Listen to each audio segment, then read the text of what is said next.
और आपको बड़ी खबर बताएं, कोरोना महामारी और लॉकडाउन के बीच जो बड़ी खबर आ रही है, जयपुर, जोधपुर, कोटा में निगम चुनाव 31 अगस्त तक स्थगित। जयपुर, जोधपुर, कोटा में निगम चुनाव 31 अगस्त तक स्थगित। हाईकोर्ट ने राज्य चुनाव आयोग का प्रार्थना पत्र किया स्वीकार। सीजे इंद्रजीत महांती, जस्टिस सतीश शर्मा की बेंच ने दिया आदेश। हालातों में बदलाव होने पर प्रार्थना पत्र दायर करने की भी दी छूट। एडवोकेट आरबी माथुर ने वीडियो कॉलिंग से रखा आयोग का पक्ष। आयोग ने की थी चुनाव कराने के लिए 31 अगस्त 2020 तक समय बढ़ाने की गुहार। और निजाम कंटालिया हमारे सहयोगी ज्यादा जानकारी के लिए हमारे साथ जुड़ गए हैं। निजाम, राज्य चुनाव आयोग का प्रार्थना पत्र स्वीकार कर लिया गया है। जो चुनाव है निगम के वो अब स्थगित कर दिए गए हैं 31 अगस्त तक।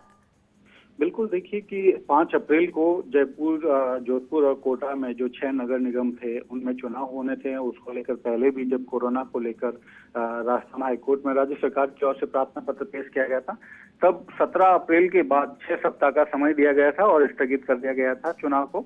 अब एक बार फिर से, चूंकि ये तारीख जो है 17 अप्रैल के बाद इस तुरंत प्रभाव से ये 6 सप्ताह लागू हो जाते हैं उस आदेश के अनुसार, तो ऐसे में चूंकि पूर्व में जो है राजस्थान सरकार की ओर से पेश किया था और अब जो है राज्य चुनाव आयोग की ओर से प्रार्थना पत्र पेश किया गया था कि वो चूंकि वर्तमान परिस्थितियां अभी गंभीर हैं, राज्य में कोरोना और कहें कि लॉकडाउन की स्थिति है और साथ ही जो जितनी भी मशीनरी है सरकार की वो पूरी तरह से कोरोना से लड़ने में लगी हुई है। ऐसे में चुनाव कराना मुमकिन नहीं है, इसलिए इसको 31 अगस्त तक स्थगित करने के लिए या कहें तो आगे तारीख को टालने के लिए गुहार लगाई थी।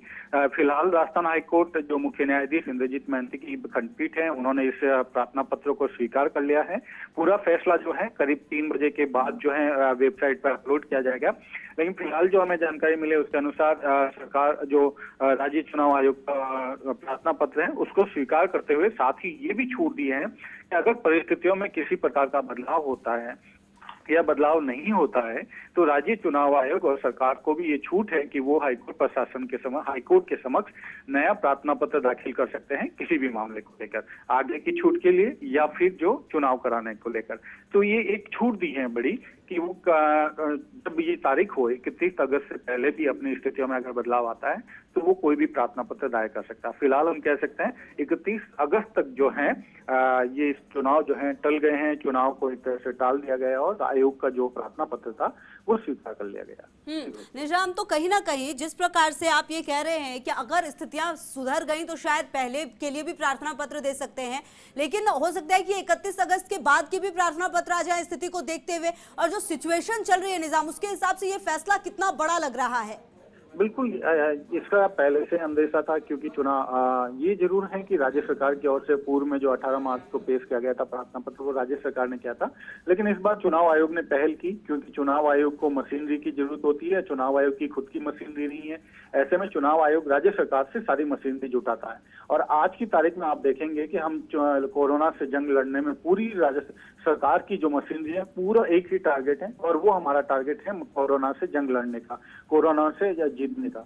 ऐसे में चुनाव कराना कहीं भी प्राथमिकता नहीं हो सकती और यही बात जो है इसमें कहा गया है कि चूंकि वायरस फैलने का डर है और लोगों को सोशल डिस्टेंसिंग रखना जरूरी है, एक साथ इकट्ठे नहीं किया जा सकता और चुनाव में ये चीजें आम है कि लोग एक साथ इकट्ठे होते हैं, सोशल डिस्टेंसिंग का है जो रखना आसान नहीं है। इस वजह से हाईकोर्ट में जो याचिका जो आज प्रार्थना पत्र पेश किया गया था उसे स्वीकार किया गया है। राज्य आयोग ने काफी कुछ तथ्य दिए थे इसमें और बताया था कि क्यों वो जो है वर्तमान हालात में चुनाव कराने को लेकर उचित नहीं मानता। फिलहाल हाईकोर्ट ने इसे स्वीकार कर लिया, ये एक बड़ी बात है। चलिए, बहुत बहुत शुक्रिया निजाम आपका इन तमाम जानकारियों के लिए। तुम्हारे सहयोगी निजाम कंटालिया तमाम जानकारी देते हुए, क्योंकि ये खबर अपने आप में काफी बड़ी है। आपको एक बार फिर से बता दें, जयपुर, जोधपुर, कोटा में निगम चुनाव 31 अगस्त तक के लिए स्थगित, क्योंकि जिस तरह के हालात चल रहे उसके हिसाब से ये बड़ा फैसला लिया गया है।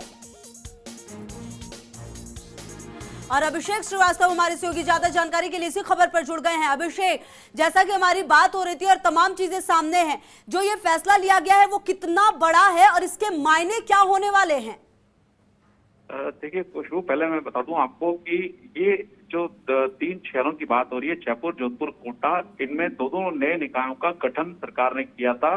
वैसे तो इनके चुनाव अगर नए निकायों का यहाँ गठन नहीं होता तो पिछले साल नवंबर में ही हो जाते, लेकिन नए निकायों का गठन के कारण इनका मामला जो है टल गया था। बाद में जब कोरोना का संक्रमण बढ़ा तो राज्य निर्वाचन आयोग से उम्मीद थी कि वो उस समय हाईकोर्ट में जाके इसको डेट को बढ़ाता, लेकिन तब नहीं गया। लेकिन जो कलेक्टर थे तीनों जिलों के, उन्होंने सरकार को लिखा और तब स्वायत्त शासन विभाग हाईकोर्ट में गया और हाईकोर्ट के आदेश पर इसको मई तक स्थगित किया गया। लेकिन अब पहली बार जो है राज्य निर्वाचन आयोग खुद जो है हाईकोर्ट में याचिका लगाई और अब 31 अगस्त तक चुनाव टाले गए हैं। देखिए, जो पूरा जो मामला है इसमें चुनाव जो टल रहे हैं, कोरोना वायरस का संक्रमण किस तरह से बढ़ रहा है, तो उसके लिहाज से ये जरूरी भी है, क्योंकि जो लोग हैं, जो कलेक्टर्स हैं, जो अधिकारी हैं, जो पूरी मशीनरी है, उनका ये तर्क है कि जिस तरह से लोग इन चुनाव में लाइन में लगेंगे या जिस तरह से जो फिर इकट्ठा होगी सभाओं में, तो सोशल डिस्टेंसिंग की पालना नहीं हो पाएगी, वायरस का संक्रमण ज्यादा फैल सकता है। इसलिए जरूरी है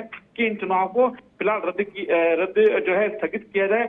और जो है इन तीनों जो निकाय हैं, इनमें फिलहाल जो है सरकार की ओर से प्रशासक नियुक्त किए हुए हैं।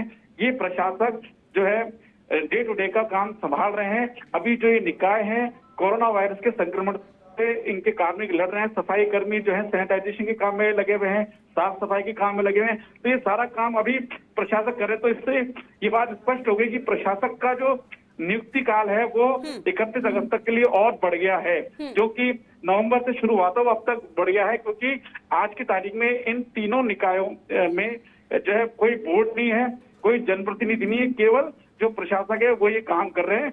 इससे ये तय है कि जब तक चुनाव नहीं हो जाते, ये जो प्रशासक हैं ये नियमित रूप से बदस्तूर काम जारी करते रहेंगे। और दूसरी तरफ जो इसके मायने हैं, इसमें जो निकाय के जो चुनाव लोग लड़ रहे हैं, जो टिकट के दावेदार हैं, उनके लिए भी एक समय और बढ़ गया है। और आप जो देखने में सामने आया कि जो कॉलोनी है, गली मोहल्ले हैं, यहाँ पर ये जो दावेदार हैं ये लोगों की मदद कर रहे हैं, लोगों को खाना पहुंचा रहे हैं और उनकी देखभाल कर रहे हैं, खासकर मजदूरों की, और जो उनकी कॉलोनी में जो भी जरूरतमंद लोग हैं उनको आर्थिक सहायता भी दे रहे हैं। तो एक तरह से ये जो टिकट के दावेदार हैं उनको भी समय कुछ मिल गया है अपनी दावेदारी के लिए, अपना आधार मजबूत करने के लिए। तो इस तरह से खुशबू जो 31 अगस्त तक की जो बढ़ाया गया है, उससे ओवरऑल ये है कि अब जो चुनाव है 31 अगस्त तक टाल दिए गए हैं और आयोग को ये भी छूट दी गई है कि बदले हुए हालात में जो निर्वाचन आयोग है वो नई याचिका फिर से जो है हाईकोर्ट में लगा सकता है। खुशबू, बहुत बहुत शुक्रिया अभिषेक आपका इन तमाम जानकारियों के लिए। तो देखिए, जो बड़ी खबर बता रहे थे और अभिषेक हमारे जो सहयोगी हैं वो तमाम जानकारी देते हुए कि किस तरह से अब आगे काम होगा।